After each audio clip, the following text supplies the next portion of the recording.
नमस्कार, मैं doctor Ritu Marwa, assistant professor commerce, government DB girls PG college Raipur. आज हम बीकॉम सेकेंड ईयर के paper principle of business management या व्यावसायिक प्रबंध के सिद्धांत के संबंध में चर्चा करेंगे। आज हम इसकी इकाई 2 यूनिट 2 में जो आपको सिलेबस दिया हुआ है वो है नियोजन की अवधारणा, प्रक्रिया एवं प्रकार, निर्णयन, अवधारणा, मर्यादित विवेकता, उद्देश्यों द्वारा प्रबंध, समामेलित नियोजन, विश्लेषण, निदान तथा कार्यनीति व्यू रचना अथवा मोर्चाबंदी। तो ये आपका सिलेबस है। इस सिलेबस में आज हम देखेंगे नियोजन क्या होता है। नियोजन की अवधारणा के अंतर्गत नियोजन का अर्थ एवं परिभाषाएं, नियोजन की प्रकृति या विशेषताएं, नियोजन के उद्देश्य, नियोजन का महत्व। हम देखते हैं नियोजन का अर्थ एवं परिभाषा क्या है। कल के काम का आज निर्धारण करना ही नियोजन कहलाता है।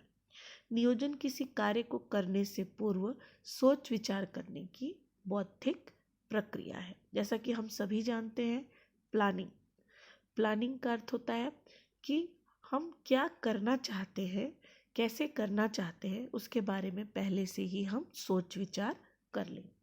इसकी परिभाषाओं की ओर जाएंगे तो प्रोफेसर कुंज एवं ओडेनल की परिभाषा है, नियोजन द्वारा पहले ही यह निश्चय कर दिया जाता है कि यह कार्य कैसे किया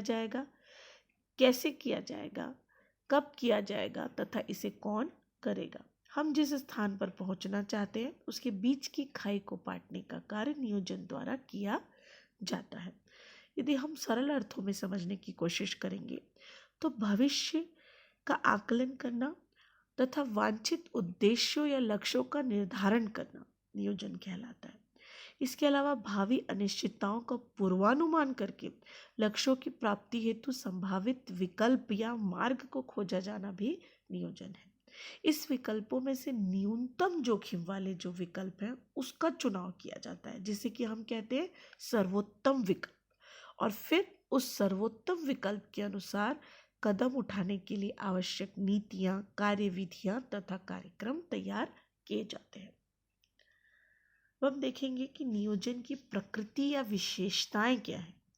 नेचर और कैरेक्टरिस्टिक्स ऑफ प्लानिंग। लक्ष्य पर केंद्रित।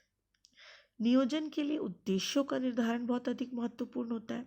अब हम इसमें देखेंगे कि उपक्रम के बहुत से उद्देश्य होते हैं।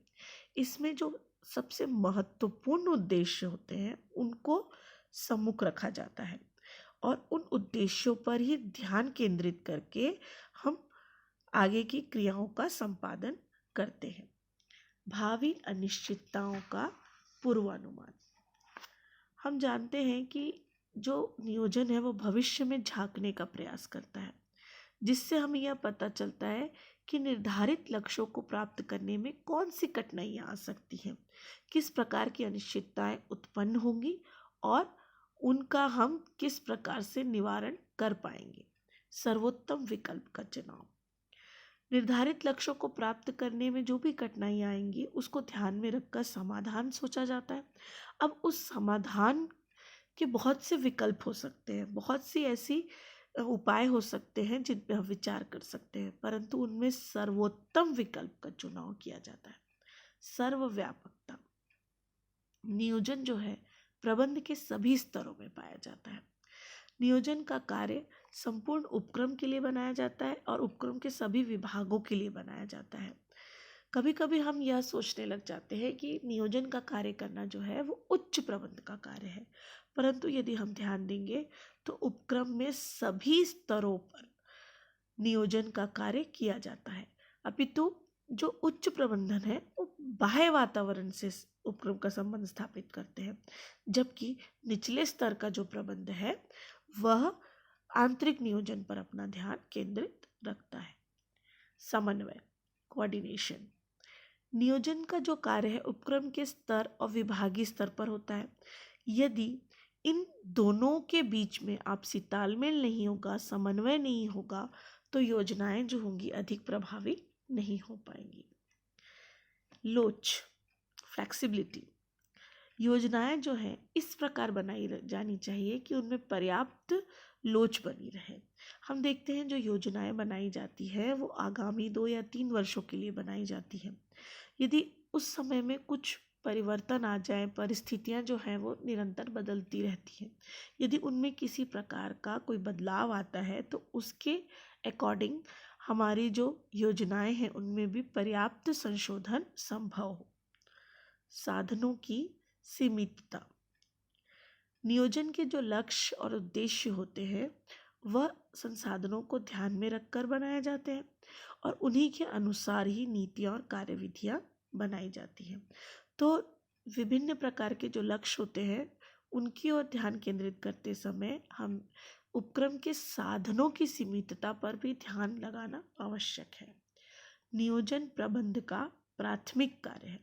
हम देखते हैं प्रबंधकीय कार्य वैसे तो आपस में जुड़े होते हैं, परंतु नियोजन जो है वह प्रबंध का प्राथमिक कार्य है या मूल कार्य है। नियोजन प्रबंध के अन्य कार्यों, संगठन, निर्देशन व नियंत्रण को प्रभावित करता है। नियोजन प्रबंध का सतत कार्य है। नियोजन की जो प्रक्रिया है वह कभी समाप्त नहीं होती, यह कंटिन्यूअस चलती रहती है और इसकी लगातार पुनरावृत्ति होती रहती है। अतः नियोजन हम कह सकते हैं कि एक सतत कार्य है।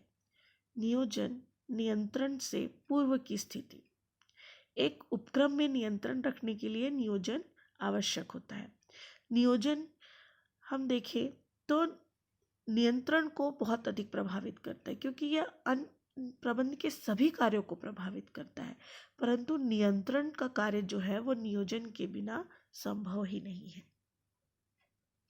अब हम देखेंगे कि नियोजन के उद्देश्य क्या है। Objectives of planning. दिशा निर्धारित करना। नियोजन द्वारा हम देखते हैं कि भविष्य में झांकने का प्रयास किया जाता है और इस प्रयास के द्वारा जो उपक्रम की भावी दिशा होती है उसका निर्धारण किया जाता है। भावी कार्यों में अनिश्चितता। नियोजन के माध्यम से संस्था की भावी गतिविधियों और अनिश्चितता के स्थान पर निश्चितता लाने का प्रयास किया जाता है। जोखिम एवं संभावनाओं को परखना। आज के युग में बहुत से जोखिम होते हैं जो उपक्रम की नीतियों को प्रभावित कर सकते हैं। तो नियोजन का एक उद्देश्य संस्था की भावी जोखिम एवं संभावनाओं का पता लगाना है और उससे बचने के लिए आवश्यक उपाय किया जाना है। प्रबंध में मितव्ययिता। हम जानते हैं कि किसी भी कार्य को करने के लिए संसाधनों की आवश्यकता होती है और हम देखते हैं नियोजन के माध्यम से ऐसी योजनाएं बनाई जाती हैं, ऐसे कार्यक्रम बनाए जाते हैं जिनके कारण क्रियाओं में अपव्यय के स्थान पर मितव्ययिता लाई जा सके। बाह्य वातावरण से सामंजस्य स्थापित करना। नियोजन के अंतर्गत एक उपक्रम को प्रभावित करने वाले बाह्य वातावरण का अनुमान लगाया जाता है, उसका विश्लेषण किया जाता है ताकि इस बाह्य वातावरण से सामंजस्य स्थापित करने के लिए सर्वोत्तम निर्णय लिए जा सके। संसाधनों का विवेकपूर्ण बंटवारा करना। हम सभी जानते हैं कि संसाधन जो होते हैं सीमित होते हैं। इन संसाधनों के द्वारा विभिन्न प्रकार के विभागों की विभिन्न प्रकार की आवश्यकताओं को पूरा करना होता है। अब इन संसाधनों का बंटवारा किस प्रकार किया जाना है, यह एक बहुत ही महत्वपूर्ण कार्य होता है। अन्य प्रबंधकीय कार्यों में सहायक होना। नियोजन अन्य प्रबंधकीय कार्यों जैसे संगठन, भर्ती, निर्देशन व नियंत्रण को सही ढंग से संपन्न करने के लिए सहायक होता है। अब हम देखेंगे कि नियोजन का महत्व क्या है। नियोजन संगठन को प्रभावी बनाता है। नियोजन के द्वारा लक्ष्यों का निर्धारण तो किया ही जाता है, उन लक्ष्यों की प्राप्ति के लिए ऐसा मार्ग सुझाया जाता है जो अन्य विकल्पों, अन्य मार्गों की अपेक्षा अधिक सुरक्षित होगा, जिस पर चलकर लक्ष्यों को प्राप्त करना अधिक सुरक्षित या आसान होगा। नियोजन द्वारा संस्था के विभिन्न कार्यों में समन्वय स्थापित होता है। हम जानते हैं कि बिना समन्वय के किसी भी कार्य को किया जाना बहुत कठिन होता है। उपक्रम में बहुत से विभाग होते हैं और विभिन्न विभागों के जो लक्ष्य होते हैं उनको एक किए बिना या उनमें समन्वय स्थापित किए बिना हम जानते हैं कि उपक्रम की सफलता संभव नहीं है। नियोजन कर्मचारियों की सत्यनिष्ठा को जगाता है। नियोजन के द्वारा प्रत्येक कर्मचारी को यह ज्ञात होता है कि उसे क्या करना है, कैसे करना है और कब करना है, और अब इसके द्वारा उसे यह भी ज्ञात होता है कि संस्था का लक्ष्य क्या है और उस लक्ष्य की प्राप्ति में अमुक कर्मचारी की क्या भूमिका है। इसे कर्मचारियों को सही दिशा निर्देश मिलता है और उसका जो ध्यान है वह लक्ष्यों की तरफ केंद्रित होता है। इस प्रकार नियोजन जो है उनमें कर्तव्य निष्ठा की भावना को जागृत करता है। नियोजन द्वारा समय के साथ चलना संभव होता है। हम जानते हैं कि बाह्य वातावरण जो है वह निरंतर बदल रहे हैं, जैसे कि विभिन्न प्रकार की सरकारी नीतियाँ, टेक्नोलॉजी और प्रतिस्पर्धा सभी उपक्रम की कार्य प्रणालियों को प्रभावित करती हैं और इन बाह्य वातावरण में परिवर्तन बहुत तीव्रता के साथ होता है। आज हम देखते हैं कि प्रतिदिन नई टेक्नोलॉजियों का विकास हो रहा है, नई टेक्नोलॉजी आ रही है, जिसके कारण प्रबंधकों को यह निर्णय लेना होता है कि वह भावी परिवर्तनों का किस प्रकार से सामना कर पाएंगे। प्रतिस्पर्धात्मक शक्ति में वृद्धि होती है। नियोजन एक फर्म को उसकी प्रतिस्पर्धी फर्म की तुलना में अधिक शक्तिशाली बनाता है। नियोजन के अंतर्गत प्रबंधकों को भावी प्रतिस्पर्धा का पहले से अनुमान लगाना पड़ता है, अतः ऐसा प्रबंध अपने उत्पाद और सेवाओं में समय पूर्व सुधार करके दूसरी फर्म से आसानी से प्रतिस्पर्धा कर उनसे विजय प्राप्त कर सकता है।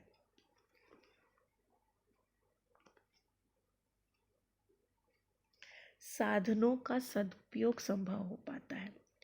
नियोजन के द्वारा विभिन्न प्रकार का जो अनुमान लगाया जाता है उसमें भूतकाल के आंकड़ों का विशेष ध्यान रखा जाता है। इसके अलावा विभिन्न अनुसंधानों के द्वारा सूचनाओं का विश्लेषण किया जाता है और उसके आधार पर भविष्य का अनुमान लगाया जाता है। जैसे कि उत्पादन, विक्रय आदि के संबंध में जो अनुमान लगाए जाते हैं वह लगभग वास्तविकता के करीब ही होते हैं, जिससे फर्म के भौतिक एवं मानवीय संसाधनों का अधिकतम उपयोग संभव होता है और फर्म की उत्पादकता तथा लाभों में वृद्धि होती है।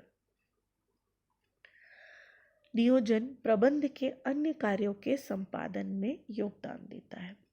नियोजन प्रबंध के अन्य कार्यों जैसे कि संगठन, भर्ती, अभिप्रेरणा, नेतृत्व एवं नियंत्रण के सुचारू रूप से संचालन में सहायक होता है।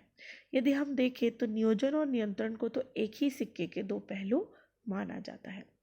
नियोजन के अंतर्गत बनाए गए जो बजट होते हैं नियोजन के अंतर्गत बजटों का भी निर्माण किया जाता है, जिसके द्वारा कर्मचारियों को दिशा निर्देश मिलते हैं और उनमें उनको अभिप्रेरणा भी प्राप्त होती है। नियोजन आत्मविश्वास जगाता है।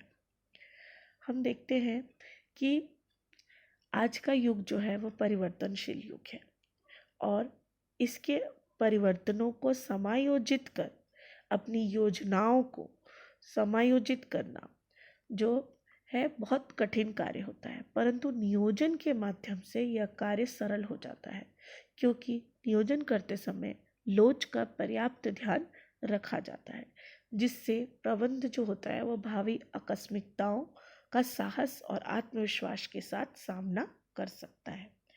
नियोजन द्वारा उपक्रम को वित्तीय लाभ भी प्राप्त होता है। जैसा कि हम सभी जानते हैं कि नियोजन जो है प्रबंध का मुख्य कार्य है।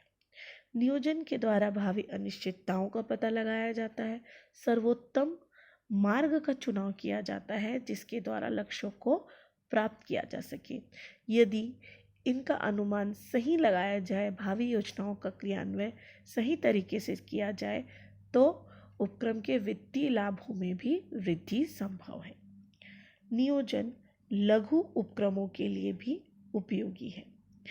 पहले यह माना जाता था कि वृहद आकार वाले उपक्रमों के लिए तो उपयोगी है, परंतु जो लघु उपक्रम हैं उनके लिए यह बहुत अधिक खर्चीला है।